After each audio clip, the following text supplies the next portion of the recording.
शिक्षा विभाग राजस्थान सरकार की प्रस्तुति शिक्षा दर्शन। बच्चों देखो ज्ञान बढ़ाओ, पढ़ते जाओ बढ़ते जाओ। डीडी राजस्थान पर सोमवार से शनिवार क्लास 1 से क्लास 12 तक, क्लास 9th और 10th के लिए 12:30 से 1:30 बजे तक, क्लास 11-12 के लिए दोपहर 1:30 बजे से 2:30 बजे तक और क्लास 1 से 8 के लिए 3 बजे से 4:15 तक। हेलो बच्चों, राजस्थान सरकार के शिक्षा दर्शन प्रोग्राम में आप सभी का एक बार फिर से स्वागत है। आज के इस वीडियो में हम कक्षा 1 से लेकर के कक्षा 5 तक की पढ़ाई करेंगे। तो आइए देखते हैं कि आज के इस वीडियो में हम क्या क्या पढ़ने वाले हैं। आज की शुरुआत हम कक्षा 1 और कक्षा 2 की पढ़ाई से करते हुए गणित में एकाकी संगति के बारे में जानेंगे। बच्चों, कक्षा 1 और 2 की पढ़ाई हो जाने के बाद हम कक्षा 3 से 5 की पढ़ाई की ओर बढ़ेंगे, जिसमें हम गणित में 3 अंकों की संख्या का विस्तारित रूप देखेंगे। आप सभी से उम्मीद है कि आपने अपनी कॉपी और कलम अपने साथ रखी होगी और आप सभी पाठ को पढ़ने के क्रम में जरूरी बातों को भी नोट करते जाएंगे। तो चलिए बच्चों, शुरू करते हैं आज का एपिसोड।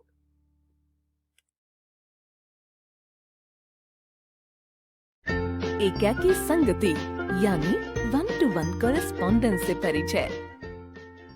हेलो दोस्तों, मैं हूँ तोता। आपका इस पाठ में स्वागत है। चलो देखते हैं कि आप इस पाठ में क्या सीखेंगे। वस्तुओं के जोड़े यानी पेयर्स क्या होते हैं और दो समान वस्तुओं का जोड़ा कैसे बनाते हैं। छोटू अपनी अलमारी में अपने कपड़े ठीक से लगा रहा है। ऐसा करने के लिए उसने सारे कपड़े अपने बिस्तर पर रखे हुए हैं। उसकी माँ उसके कमरे में आती है। अरे वाह छोटू, यह सारी जुराबें तो बहुत सुंदर है। तुम इनमें से कौन सा जोड़ा कल अपनी पहली क्रिकेट की कक्षा में पहनोगे? जोड़ा मतलब? मैं तुम्हें समझाती हूँ। चलो बताओ, हमारे पास कितने हाथ हैं? 2। हाँ, और कितने पैर? 2।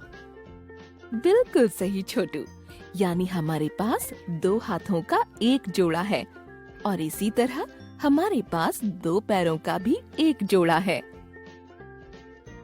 अच्छा, तो इस तरह तो हमारे पास 2 आँखों का भी एक जोड़ा है ना माँ?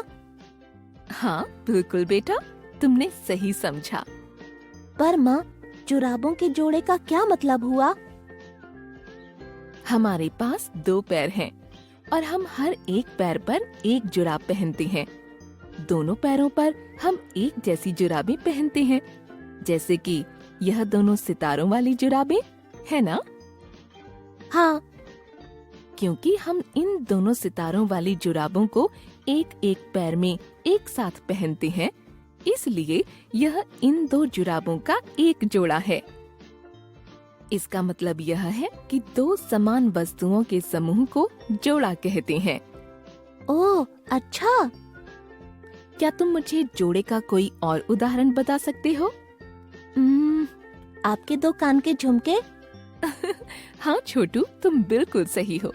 मेरे दोनों कान के झुमके एक जैसे दिखते हैं और मैं उन्हें एक साथ अपने एक एक कान में पहनती हूँ, इसलिए यह दोनों भी एक जोड़े में हैं। क्या तुम्हें पता है कि इस जोड़े बनाने की प्रक्रिया को क्या कहते हैं? नहीं। इस जोड़े बनाने की प्रक्रिया को एकाकी संगति यानी 1-to-1 कॉरेस्पॉन्डेंस कहते हैं। चलो अब जल्दी से यह सारे कपड़े अंदर रखकर सो जाओ। तो बच्चों, क्या आप छोटू की तरह जोड़ों के और उदाहरण सोच सकते हैं? आज के लिए बस इतना ही। इस वीडियो में हमने जाना कि वस्तुओं के जोड़े क्या होते हैं। दो समान वस्तुओं का जोड़ा कैसे बनाते हैं और वस्तुओं के जोड़े बनाने की इस प्रक्रिया को एकाकी संगति यानी 1-to-1 कोरेस्पोंडेंस कहते हैं। अगली वीडियो में हम एकाकी संगति यानी 1-to-1 कोरेस्पोंडेंस के कुछ और उदाहरण देखेंगे। तब तक के लिए बाय दोस्तों। दिलचस्प उदाहरण भाग 1।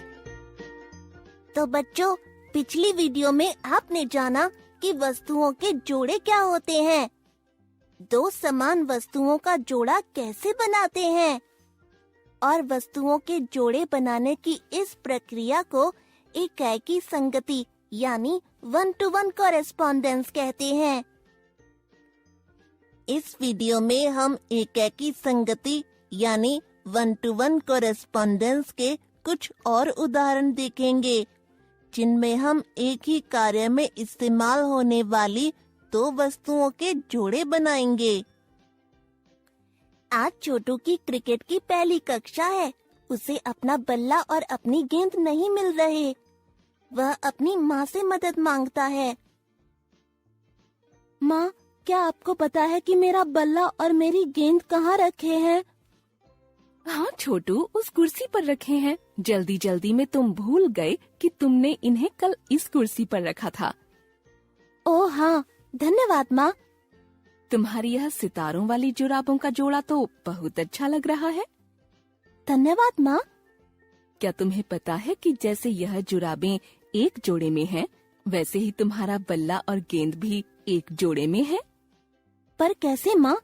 यह जुराबें तो एक जैसी दिखती हैं और मैं इन्हें साथ में पहनता हूँ, इसलिए यह जोड़े में है।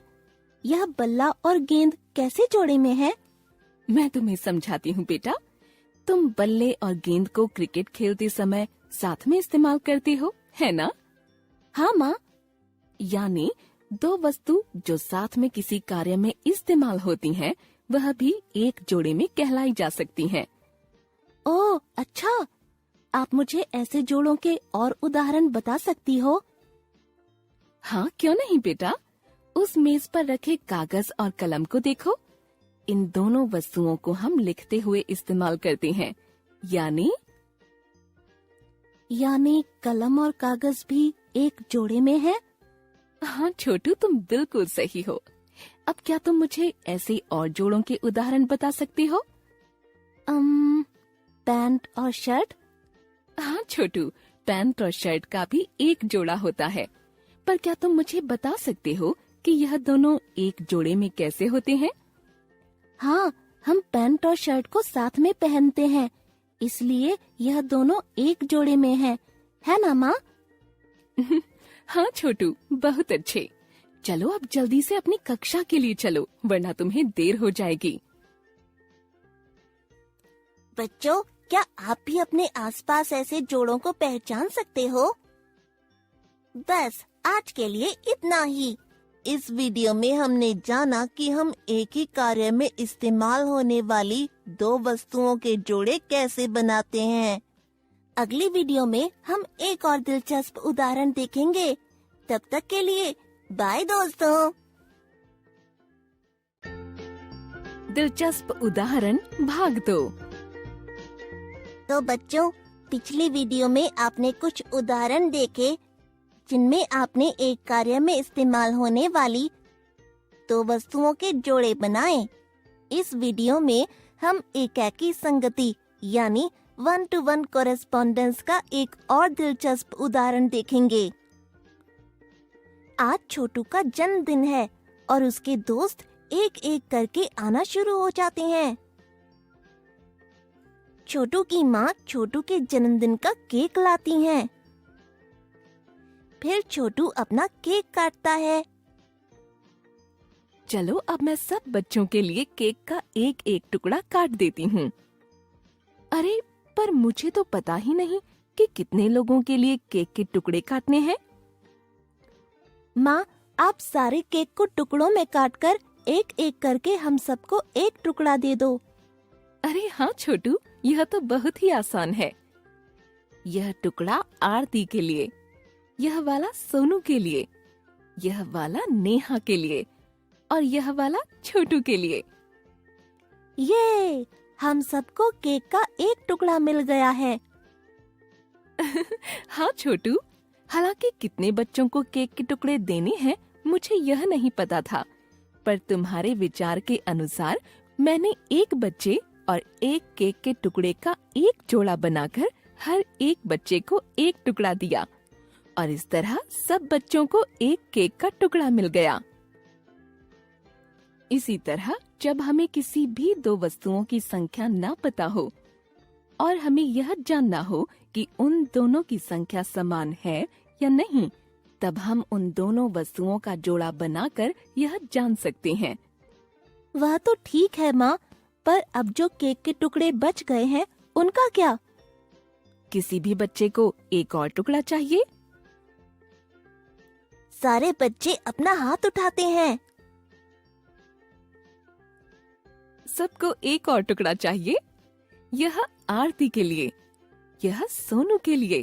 अरे केक के टुकड़े तो खत्म हो गए। कोई नहीं, चलो आरती तुम अपना टुकड़ा नेहा के साथ बांट लो और सोनू तुम अपना टुकड़ा छोटू के साथ बांट लो। ऐसे सबको समान मात्रा में केक मिल जाएगा। आपने देखा कैसे सब बच्चों ने केक खाकर खूब मजे करे। तो बच्चों, आज के लिए बस इतना ही। इस वीडियो में हमने जाना कि वस्तुओं के जोड़े बनाकर उनकी संख्या की तुलना कैसे करते हैं। मुझे आशा है कि यह विषय आपको ठीक से समझ आ गया हो। बाय दोस्तों।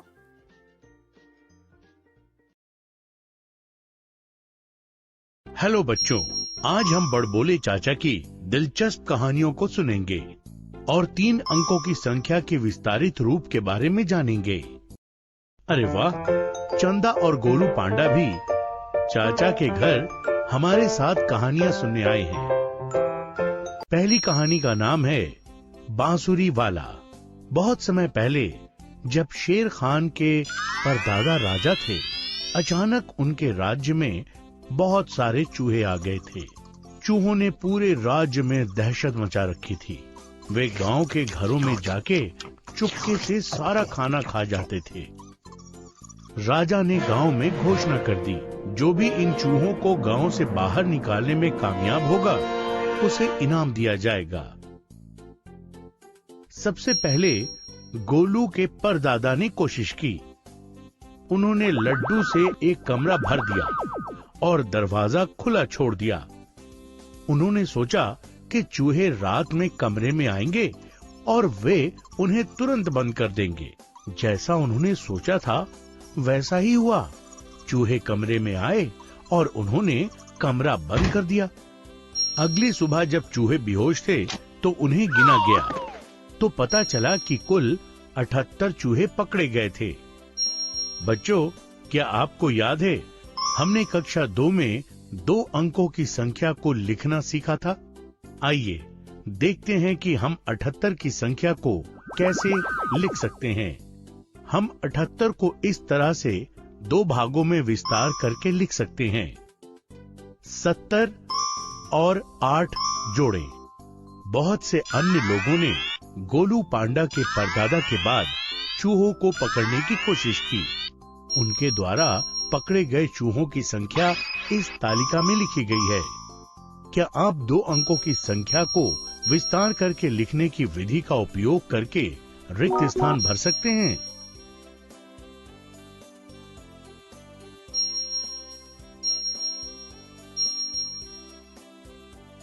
सभी लोगों की कोशिश के बावजूद राज्य में अभी भी बहुत सारे चूहे थे। अंत में एक दिन गांव में बन्नी खरगोश बांसुरी वाला आ गया। वो अपनी बांसुरी बजाते हुए पूरे गांव में घूमता रहा। उसकी बांसुरी की मधुर ध्वनि सुनकर चूहे उसके पीछे पीछे चलने लगे। सभी चूहे उसके पीछे इकट्ठे हो गए। उसने अपनी बांसुरी बजाना जारी रखा और सफलतापूर्वक चूहों को गांव से बाहर ले गया। राजा खुश हो गया और उसने बनी को इनाम में 625 सोने के सिक्के देने का फैसला किया। परंतु राजा ने सोने के सिक्के देने से पहले एक शर्त रखी उसने बनी को 625 को विस्तारित रूप में बताने को कहा। आइए देखें कि 3 अंकों की संख्या को विस्तारित रूप में कैसे लिखा जा सकता है।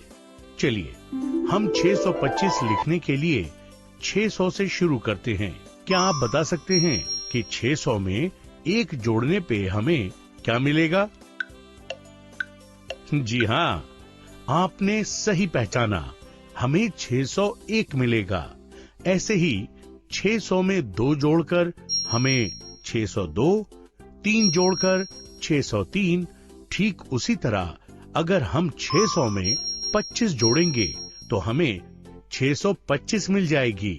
दूसरे शब्दों में हम ये कह सकते हैं कि 625 600 से 25 अंक आगे है। अब हम 2 अंकों की संख्या को विस्तारित करने की प्रक्रिया का इस्तेमाल कर 25 को इस तरह भी लिख सकते हैं। 20 और 5 जोड़ें। इस प्रक्रिया को विस्तारित रूप एक्सपैंडेड फॉर्म में लिखना कहा जाता है। बनी बहुत लोकप्रिय हो गया और वो अपनी बांसुरी बजाते हुए गांव-गांव घूमने लगा। अगले गांव से उसे 801 सिक्के इनाम के तौर पे मिले। क्या आप इस संख्या को विस्तारित रूप में लिख सकते हैं? आइए इसे एक साथ करते हैं। 801। ये संख्या 800 से 1 अंक आगे है, इसलिए हम इसे 800 और 1 जोड़ें। इस तरह विस्तारित रूप में लिख सकते हैं। बनी गांव-गांव घूमकर थक गया। उसने सोचा कि इस गांव से उसे जो भी इनाम मिलेगा उससे वो एक छोटा सा घर खरीदकर अपनी बाकी जिंदगी आराम से गुजारेगा। आखिरी गांव से उसने सारे चूहे भगा दिए और उसे इनाम में इतने सिक्के मिले। क्या आप पहचान सकते हैं कि ये किस संख्या का विस्तारित रूप है? ये करना बहुत आसान है। पहले हम 70 और 8 जोड़ेंगे, ये बन गया 78।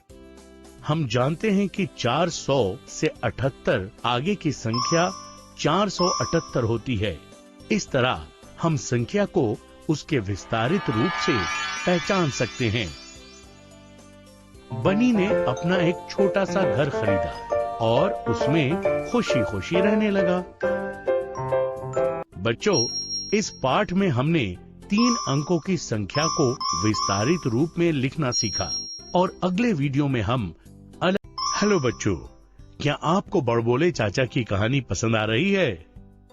इस पाठ में हम 3 अंकों की संख्या को विस्तारित रूप में लिखने से संबंधित कुछ साधारण गलतियां देखेंगे। बड़बोले चाचा चंदा और गोलू से कुछ पहेलियां पूछ रहे हैं। तुम दोनों में से जो मेरी पहेली का सही जवाब देगा उसे मैं एक टॉफी दूंगा। चाचा चंदा और गोलू से कह रहे हैं, क्या तुम इस विस्तारित रूप से संख्या बना सकते हो? चाचा ने अपनी पहली पहेली पूछी। चंदा और गोलू दोनों पहेली का उत्तर सोचने लगे। बच्चों, आप भी इस पहेली का उत्तर सोचो। चंदा ने तुरंत जवाब दिया, 352। क्या आपको चंदा का उत्तर सही लग रहा है? ये उत्तर गलत है। चाचा ने चंदा से कहा, क्या आप सही उत्तर जानते हैं? आइए इस पहेली को एक साथ हल करें। बच्चों, विस्तारित रूप को हम हमेशा 3 अंकों की संख्या, फिर 2 अंकों की संख्या और अंत में 1 अंक की संख्या इस क्रम में लिखते हैं। इसलिए हम इस विस्तारित रूप को इस तरह लिखेंगे। अब हम पहले 50 और 3 जोड़ेंगे, ये बन गए 53। अब हम 200 में 53 जोड़ेंगे तो बन गई हमारी संख्या 253। तो चाचा के पहेली का सही जवाब 253 है। आइए देखें कि चाचा की दूसरी पहेली क्या है। क्या इस संख्या 2 संख्याओं का विस्तारित रूप एक समान है? चाचा ने चंदा और गोलू से पूछा। गोलू ने जवाब दिया, हाँ, क्या गोलू का जवाब सही है? आइए देखें। इस पहेली को हल करने के लिए हमें दोनों संख्याओं के विस्तारित रूप लिखने होंगे। 798। हम 798 को विस्तारित रूप में इस तरह लिख सकते हैं।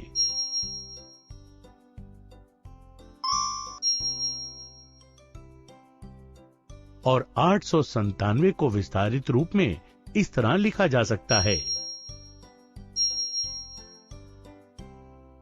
इस तरह हम देख सकते हैं कि दोनों संख्याओं के विस्तारित रूप अलग अलग हैं। इसलिए गोलू का उत्तर गलत है। तुम्हें टॉफी नहीं मिलेगा गोलू, तुम्हारा उत्तर गलत है। तुमने विस्तारित रूप लिखते समय 100 और 1 के स्थानों के अंकों में अदला बदली कर दी, इसलिए तुम्हें दोनों विस्तारित रूप एक जैसे लगे, जबकि वास्तव में ये दोनों संख्याओं के विस्तारित रूप अलग अलग है। चाचा गोलू से कहते हैं, ये रही हमारी आखिरी पहेली। क्या तुम इस संख्या को विस्तारित रूप में लिख सकते हो? चाचा ने चंदा और गोलू से पूछा। चंदा ने ये जवाब दिया और गोलू का जवाब ये है। क्या आप बता सकते हैं कि किसका जवाब सही है? सोचो सोचो। आइए इस संख्या को विस्तारित रूप में लिखें। 553। 500 से 53 आगे है, इसलिए हम इसे 500 में 53 जोड़कर इस तरह लिख सकते हैं। अब हम 53 को विस्तारित रूप में 50 में 3 जोड़कर इस तरह लिखेंगे। इस तरह 553 का सही विस्तारित रूप ये है।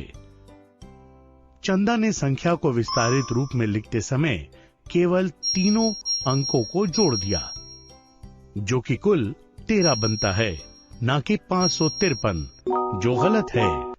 हम देख सकते हैं कि गोलू ने संख्या को विस्तारित रूप में लिखने की सही प्रक्रिया का इस्तेमाल कर सही उत्तर लिखा है।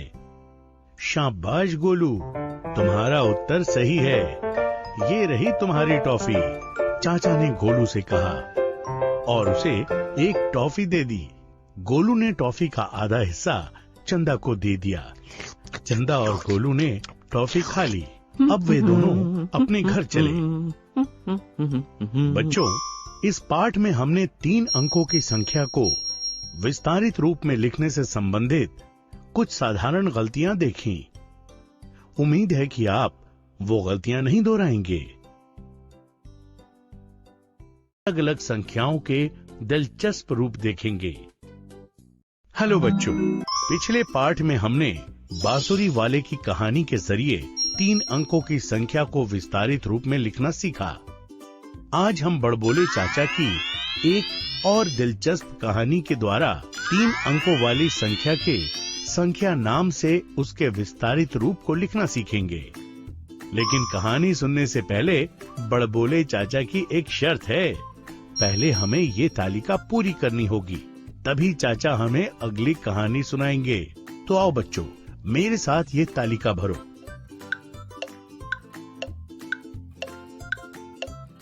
शाबाश बच्चों, आपने बिल्कुल सही जवाब दिए हैं।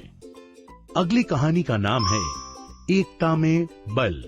बहुत समय पहले जंगल में एक शिकारी लोमड़ी रहती थी। सभी जानवर उससे बहुत डरते थे। बहुत दिनों से उसे एक भी शिकार नहीं मिला था, इसलिए वो शिकार की खोज में भूखी जंगल में भटक रही थी। तभी उसे दूर एक चिड़िया का झुंड दाना चुगते हुए नजर आया। लोमड़ी के मुंह में पानी आ गया। उसने दूसरे दिन वहाँ एक जाल बिछाया। रोज की तरह चिड़िया वहाँ दाना चुगने आई, लेकिन बेचारी जाल में फंस गई। उनमें से कुछ चिड़ियाओं ने सोचा कि वे जाल को लेकर उड़ जाएंगी। पहले 327 चिड़ियाओं ने मिलकर जाल लेकर उड़ने की कोशिश की। तो आइए देखें इस संख्या नाम को हम संख्या के विस्तारित रूप में कैसे लिख सकते हैं। क्या आपको संख्या नाम से संख्या लिखने की प्रक्रिया याद है? 327। 300 से 27 अंक आगे। इसलिए हम इसे 300 में 27 जोड़कर इस तरह लिख सकते हैं। अब ये बिल्कुल आसान है। क्या आप 27 को भी विस्तारित रूप में लिख सकते हैं? बिल्कुल सही। 27 को हम 20 में 7 जोड़कर इस रूप में भी लिख सकते हैं। हो गया हमारा विस्तारित रूप तैयार। जाल बहुत ही भारी था, नन्ही चिड़िया उसे नहीं उठा सकी। फिर उसने एक तरकीब लगाई कि वे सभी एक साथ जाल को लेके उड़ने की कोशिश करेंगी। वहां पर 782 चिड़िया थी। आओ मेरे साथ इस संख्या नाम को विस्तारित रूप में लिखो। 782।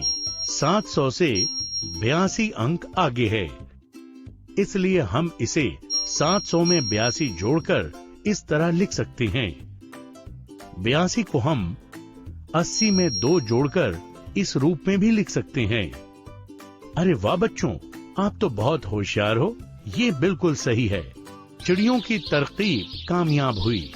लोमड़ी उनके पीछे भागने लगी, लेकिन चिड़िया ऊपर और ऊपर उड़ती चली गई।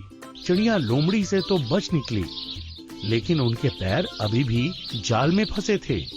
तभी उन्होंने एक और तरकीब लगाई। कुछ दूर जंगल के बाहर उनके दोस्त चूहे रहते थे।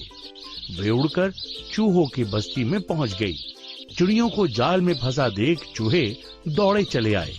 चूहे वहां पहुंच गए और जाल को काटने लगे। वहां कुल इतने चूहे जमा थे। क्या आप इस विस्तारित रूप में लिखी संख्या का संख्या नाम बता सकते हैं? पहले विस्तारित रूप में इस संख्या को पिछली वीडियो में सीखी प्रक्रिया से इस तरह लिखते हैं। अब हम इस संख्या को संख्या नाम में लिखेंगे। 569। ये कितना आसान था, है ना? 569 चूहों ने मिलकर जाल को एकजुट होकर काट दिया और चिड़िया उनका धन्यवाद कर खुशी खुशी अपने घर उड़ चली गई। तो बच्चों, देखा आपने कि किस तरह एकता में बहुत बल है। बच्चों, इस कहानी से हमने संख्या नाम से 3 अंकों की संख्या को विस्तारित रूप में लिखना सीखा और सीखा कि किस तरह एकता में हमेशा बहुत बल होता है। आगे वीडियो में हम विस्तारित रूप से संबंधित कुछ सामान्य गलतियों को कवर करेंगे।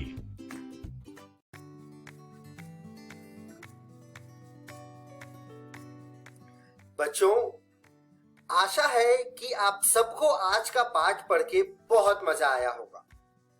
तो चलो देख लेते हैं कि आज हमने क्या पढ़ा।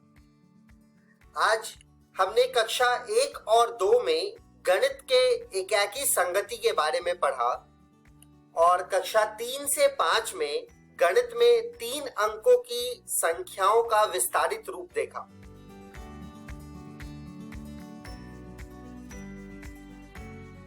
अब देखते हैं बच्चों कि हम कल क्या पढ़ने वाले हैं। कल हम कक्षा 1 और 2 में गणित में वस्तुओं के स्थान के बारे में जानेंगे और 3 से 5 में 3 अंकों की संख्याओं की कुछ और समझ लेंगे। एक जरूरी सूचना, आज का प्रसारित एपिसोड का पुनः प्रसारण YouTube पर भी किया जाएगा। आप शिक्षा दर्शन राजस्थान को YouTube पर सर्च करके इस वीडियो तक पहुंच सकते हैं। धन्यवाद बच्चों। इस प्रसारण से संबंधित सुझाव और अपने प्रश्न इत्यादि आप हमें इस ईमेल एड्रेस पे भेज सकते हैं, शिक्षा दर्शन राजस्थान @gmail.com।